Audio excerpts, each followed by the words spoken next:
Are you excited about climate talks? Hi guys, it's Kendall. Today on Future Earth Climate Talks, I'm going to be speaking with Wawa Gatheru of Black Girl Environmentalist. She's an environmental activist and Rhodes Scholar and all-around badass. My Scorpio sister. You're a Scorpio too? Yeah, I'm on the 3rd. I saw you're on the 6th. I get really overwhelmed by the thought of everything and just how much I honestly don't know. The thing that I love about Future Earth is that even though there are really eye-opening things that I see on their platform, like I feel like I'm being more informed rather than scared away from the conversation.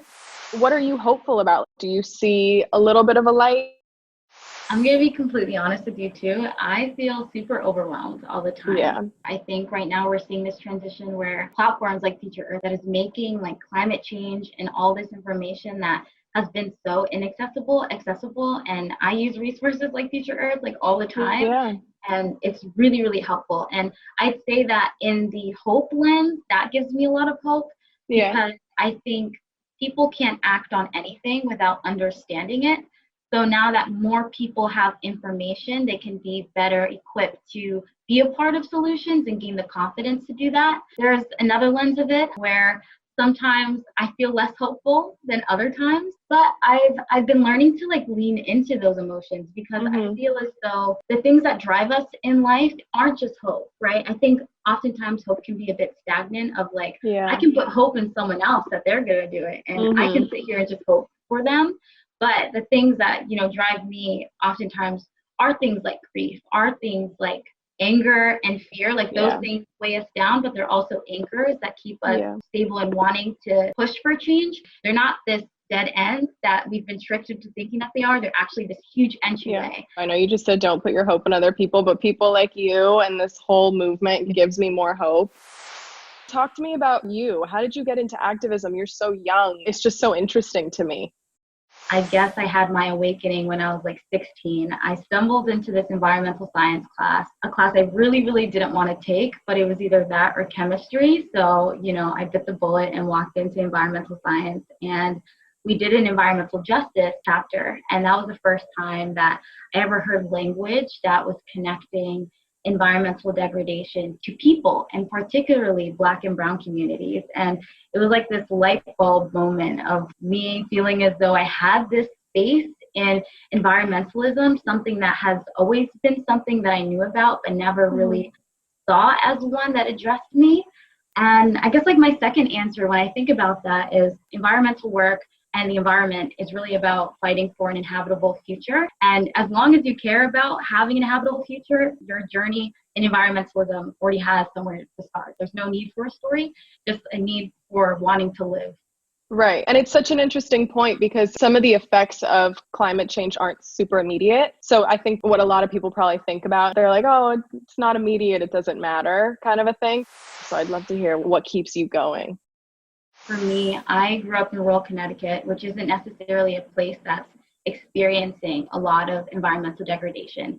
But my parents are immigrants from Kenya, and they both come from regions that are experiencing drought and famine and food insecurity. So I came with this understanding that though like my own positionality, I'm not experiencing necessarily climate change first and worst right now, but my family is. And that led me into this lens of understanding that climate change is already impacting people right now. So when I think of the things that keep me going, I often think of the people and movements that have come before me and before us that give us the opportunities that we have today. Knowing that people have had to fight for their futures before and knowing that there's been success in that in my very life and my positionality and the things that I'm able to do gives me hope in knowing that even if I'm not able to experience the things that I'm fighting for, there is a huge chance that my children or other people will experience those benefits. How you balance your individual actions versus your collective actions. For example, like recycling versus showing up for a protest. How do you balance that? And what specifically moves you and makes you feel like it's like really doing something? I think even if I wasn't doing environmental work all the time and studying this stuff, I would feel bad about some of the practices that I'm doing. As I learned more about environmentalism and how the climate crisis came to be, I realized that hey, wait, okay, there were 100 companies that have contributed to 71% of greenhouse gases. So when I think of how we got here, there has been a disproportionate impact of certain folks, largely huge companies, fossil fuel industry particularly, that have contributed to this problem. So yes, in my everyday life, I'm still learning. I just learned how to like compost in my apartment, having done it at my university. But I'm also realizing that individual action always connects to collective action. I think sometimes I think it's an either or, as though like it's collective action for me or individual action for me. And really like they go hand in hand and can't exist without each other. This is such a bigger picture and I'm the littlest part of it, but I need to do my part. We were talking about something on our email before about the difference between conversations about climate change and climate justice. So I wanted to ask you what that difference is. Climate change in and of itself as being a problem that's out there, even when we interact with it, it seems very complicated and filled with all this jargon and language that is inaccessible. It's still inaccessible largely to me as someone that's now at the University of Oxford studying these things. I have to read these policy reports like 6 times because the language that they're using is literally not at all accessible. And climate justice really works against that. Climate justice asks for a new frame to understand climate change, a new frame of understanding how we got into the climate crisis in the first place, the fact that we've had a lot of companies, particularly the fossil fuel industry, that have been subsidized by governments and have been allowed to really release greenhouse gases at this rate to the point where we're experiencing a climate crisis.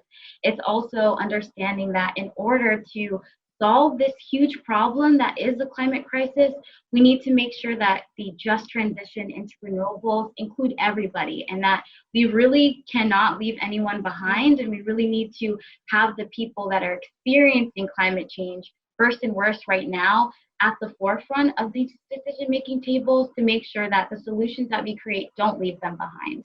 It's been a really crazy year, and I was wondering how all these global and local crises connect to the climate crisis. We know, particularly with the coronavirus, COVID-19, that it isn't colorblind, right? The virus itself doesn't distinguish between races or economic status, but the people that are getting most have been communities of color, have been indigenous communities, and particularly low-income communities. And that's just because there are already crises happening within those communities. So I think when we try to bring in COVID as a lens for understanding the way that climate change has already impacted and will continue to impact people, it really gives us this eye-opening experience of, wow, like we're all experiencing this pandemic as we solve this issue and as we rebuild society from the depths of this huge crisis.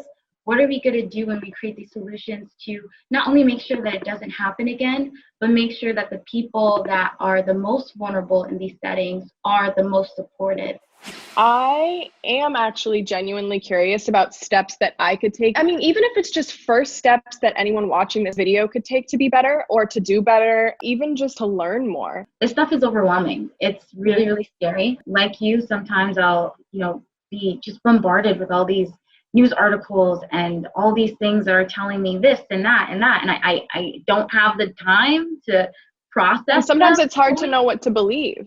Exactly. I think listening and learning, and yes, taking the time to read some of those articles, but not getting super overwhelmed, taking your time with it, beginning to get some form of climate literacy, listening to people that do climate work, organizing, activists, people that are already doing this stuff is really, really helpful.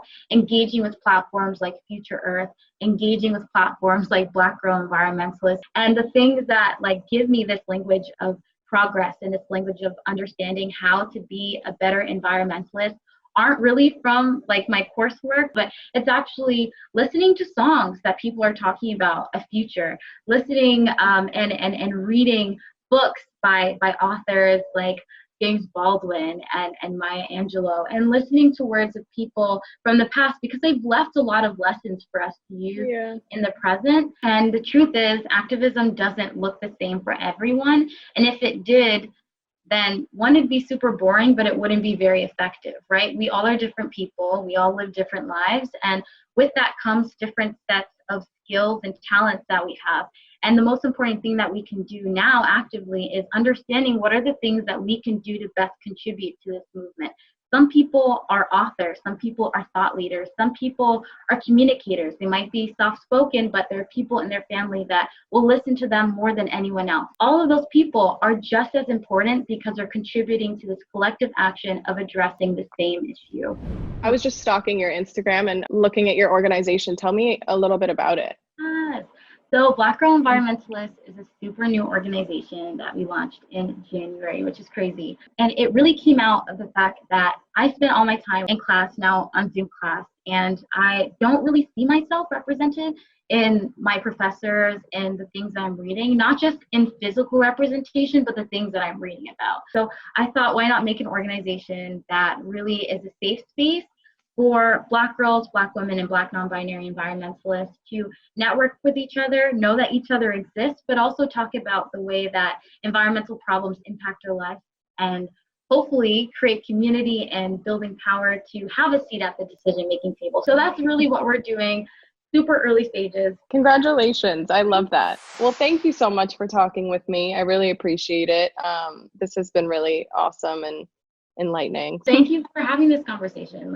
Yeah. I think you don't give yourself enough credit for the stuff that you know. I think that you're definitely an inspiration for people to, lean more into environmentalism and ways that we can all support. I'm learning. Thank you guys so much for tuning into Climate Talks with Future Earth times me. We plan to do a few more, so keep checking in. Stay tuned.